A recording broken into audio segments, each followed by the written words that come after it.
In the shadowed mists of ancient Japan, where the veil between worlds frays, malevolent spirits stir. Imagine a weary traveler caught in a blizzard, mesmerized by a pale figure gliding toward him, her icy breath stealing his life before he can scream. Or picture the ground quaking as a giant skeleton, born from the unburied dead, hunts the living with hollow, burning eyes. These are not mere ghost stories. They are warnings woven into Japan's soul, reflections of primal fears and cosmic truths. Welcome, seekers, to a chilling journey into the realm of yokai, Japan's most sinister spirits. The brutal oni, the vengeful gashadokuro, the cunning tsuchigumo, and the deadly onna. These cruel beings embody unchecked desires, unresolved grudges, and the unrelenting wheel of karma. Drawing from ancient texts like the Kojiki, we'll unravel their myths, revealing not just their terror, but their deeper lessons. Through vivid tales and practical Shinto and Buddhist techniques, you'll learn to shield yourself from such energies in your own life. Step into the fog, where dread meets wisdom, and prepare to face the shadows within. In the ancient mists of Japan, where Shinto shrines stand sentinel beneath sacred cedars and Buddhist temples hum with the resonance of chanting monks, the yokai emerge not as mere figments of imagination, but as profound archetypes woven into the spiritual tapestry of the land. These malevolent beings, oni, gashidokudo, tsuchigumo, and yuki-onna, find their roots in a worldview where the natural and supernatural are not separate realms, but interwoven threads of existence, each reflecting the other's truths. To understand their cruelty, we must first journey back to the origins of Japanese folklore, where the Kojiki, 712 CE, and Nihon Shoki, 720 CE, Japan's earliest chronicles, speak of kami, divine spirits, and their shadowy counterparts. These texts, blending myth and history, describe a cosmos alive with forces both benevolent and malevolent, where every river, mountain, or storm could harbor a spirit capable of blessing or cursing mortal lives. Yokai, as a concept, crystallized during the Heian period, 794 to 1185 CE, a time when Japan's aristocracy grappled with existential questions of mortality, karma, and the unseen. The term yokai itself, meaning bewitching apparition, hints at their elusive nature. Beings that defy categorization as gods, demons, or ghosts. Philosophically, they embody the Buddhist notion of dukkha, suffering, born from human desires and unresolved grievances. The oni, for instance, were often depicted as fallen warriors or corrupted souls, their horned visage and iron club symbolizing the destructive power of unchecked rage, a warning drawn from the Buddhist Pareta, hungry ghosts who wander in torment.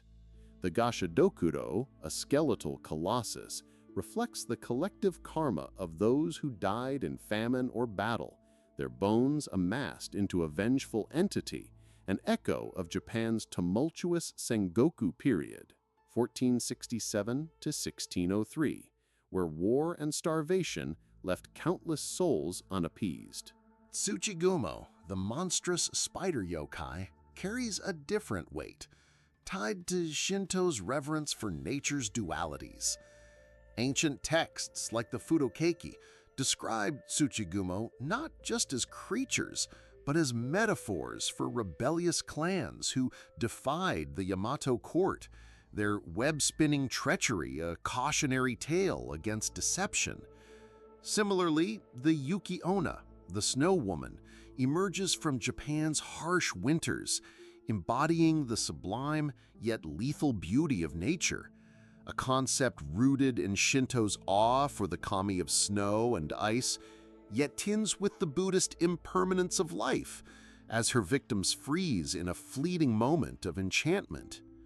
These yokai are not random horrors, but mirrors of human fears and failings, shaped by Japan's spiritual traditions. Shinto teaches purification, harai, to cleanse malevolent influences, while Buddhism offers meditation to transcend the desires that yokai exploit.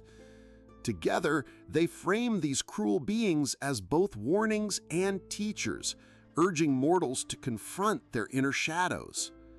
By studying their origins, we uncover not just folklore, but a guide to navigating life's unseen. Faceless, the yokai reveal our own capacity for cruelty, greed, and betrayal, offering timeless lessons in balance and spiritual vigilance that we'll explore further.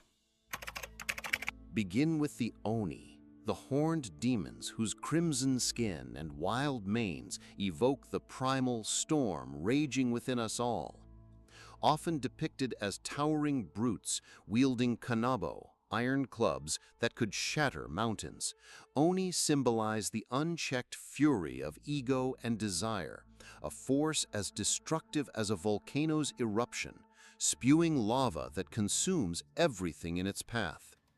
In folklore, oni are born from wicked humans or fallen yamabushi, mountain ascetics, who succumbed to greed, their transformation a karmic retribution akin to the Buddhist wheel of samsara, where anger binds the spirit in endless cycles of suffering.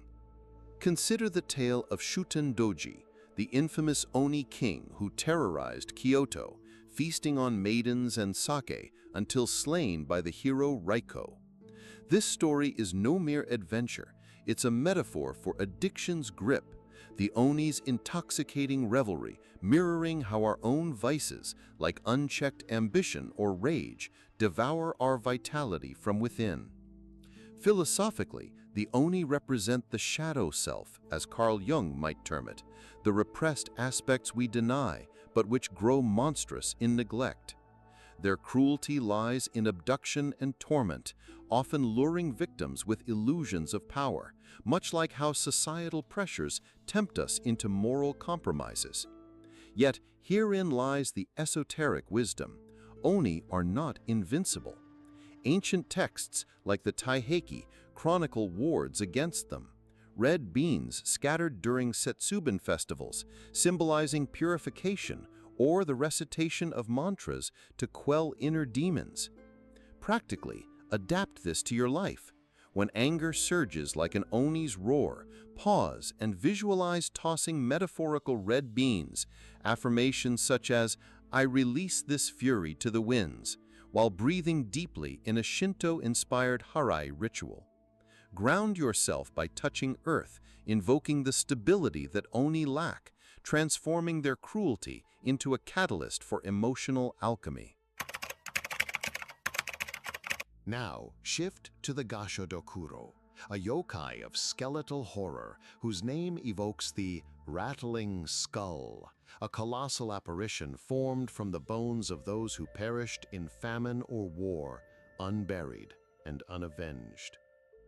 Towering as high as a temple pagoda, its bony frame clatters like wind chimes in a gale, its eyes glowing with the fire of grudges unmet. This being is cruelty incarnate, not through malice, but through insatiable hunger, biting off heads in the dead of night, a metaphor for collective suffering's revenge, like a starving wolf pack turning on the village that abandoned them. Rooted in the horrors of feudal Japan's famines, such as the Great Tenmei Famine, 1782 to 1788, the Gashadokuro embodies the Shinto concept of onryo, vengeful spirits, where improper burial disrupts the harmony between worlds, allowing resentment to fester like untreated wounds. Analogize it to modern plagues. Just as ignored societal injustices accumulate into revolutions, the Gashadokuro warns of neglecting the bones of our past, traumas, losses, or regrets, that can rise to overwhelm us. Its cruelty is impersonal yet profound, a reminder of impermanence in Buddhist thought, where attachment to the material world leads to such spectral hungers. To counter this, esoteric practices offer shields. Perform a simple ancestral honoring ritual, lighting incense and offering rice to symbolize feeding the hungry bones of your lineage, quieting any inherited grudges. Meditate on the skeleton within your own body, visualizing it as a framework of strength rather than decay, using breathwork to dissolve fears of scarcity. These techniques not only ward off the Gashodokuro's metaphorical bite, but foster resilience, turning horror into empowerment. Consider that Tsuchigumo, the earth spider yokai, a shape-shifting arachnid whose form belies a deeper philosophical riddle. Often depicted as massive spiders with humanoid faces, or as seductive women who morph into eight-legged horrors, Tsuchigumo embodied treachery and the illusion of safety, a metaphor for the sticky traps we set for ourselves through deceit or denial. In ancient lore, they trace back to the Nihon Shoki, where Tsuchigumo referred to indigenous tribes resisting imperial rule, their name evoking ground spiders as a slur for cave dwellers. This historical nuance reveals a contradiction. Are they primal demons or symbols of oppressed rebellion? Lesser-known tales, like that of the Tsuchigumo in the Tale of the Hake, portray them as guardians of hidden treasures, luring warriors into caverns, only to ensnare them in silk cocoons, draining life force slowly, a cruelty not of sudden violence, but prolonged torment, akin to toxic relationships that bind and suffocate over time. Philosophically, Tsuchigumo challenged Shinto's harmony with nature, representing its chaotic underbelly where beauty masks danger, much like the Buddhist concept of Maya, illusion that veils true reality. Their webs symbolize karma's entanglements, where one false step leads to inescapable consequences. Yet contradictions abound. Some regional folklore depicts benevolent Tsuchigumo aiding farmers by spinning protective nets against pests, highlighting yokai's dual nature, not purely evil, but reflective of human intent.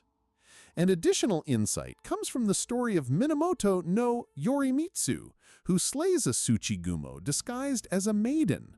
This underscores discernment's power, urging us to question appearances.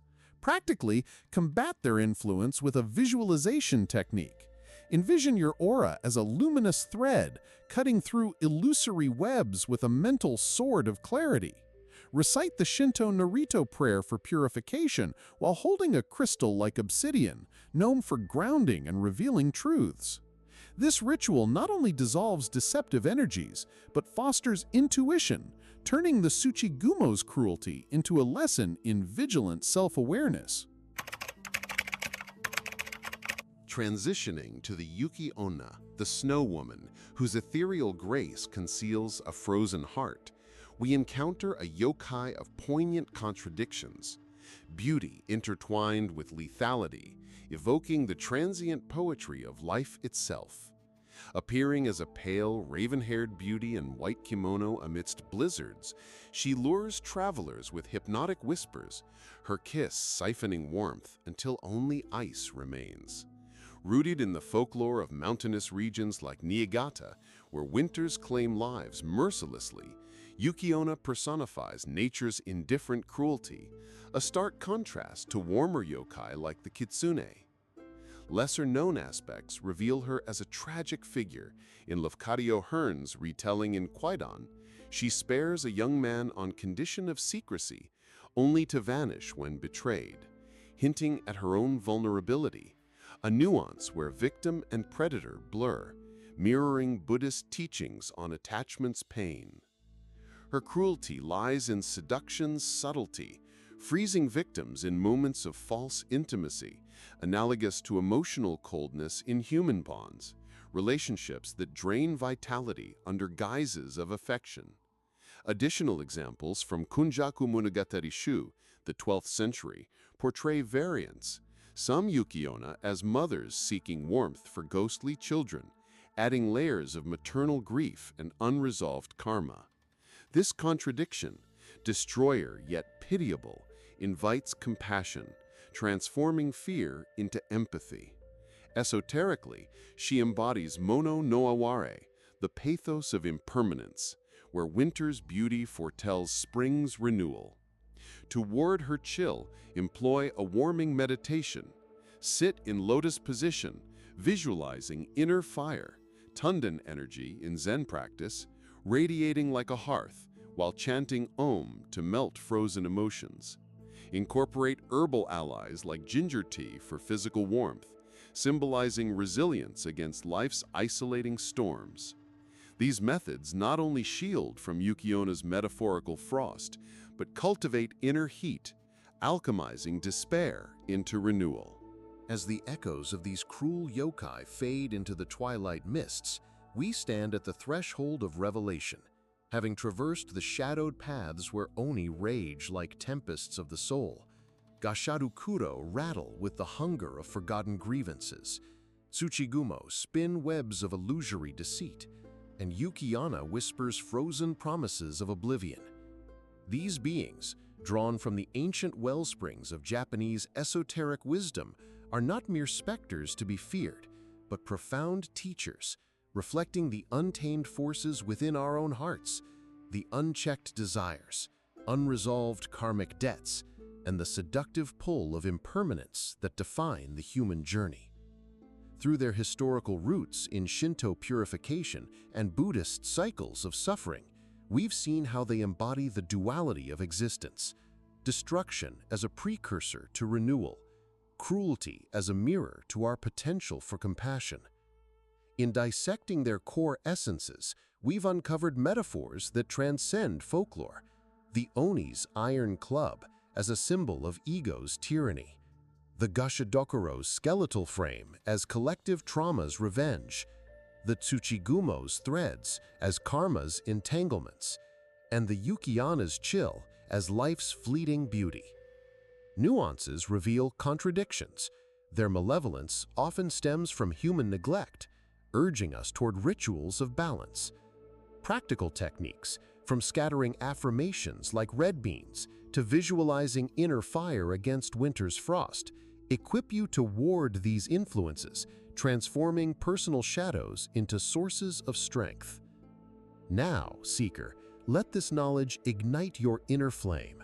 Reflect upon the yokai in your life, the rages that erupt unbidden, the grudges that starve your spirit, the deceptions that ensnare your path, the cold isolations that numb your connections.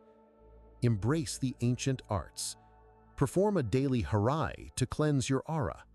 Meditate on impermanence to dissolve attachments, and honor the unseen with offerings of gratitude. In doing so, you alchemize fear into wisdom, cruelty into growth. Remember, the most profound secrets are not hidden in distant realms, but whispered in the silence of your soul. Confront your inner yokai, and you shall emerge unbound, a beacon in the eternal dance of light and shadow. Subscribe for more unveilings, share your encounters below, and until next time, may the kami guard your steps.